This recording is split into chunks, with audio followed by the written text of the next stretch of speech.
Hello everyone, welcome back to this channel.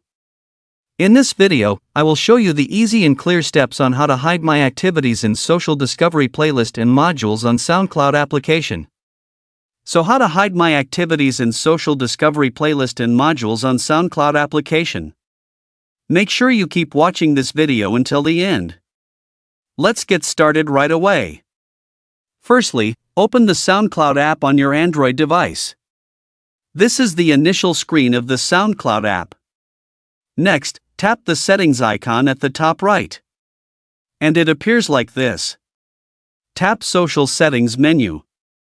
And tap Comments and show my activities in Social Discovery playlist and modules.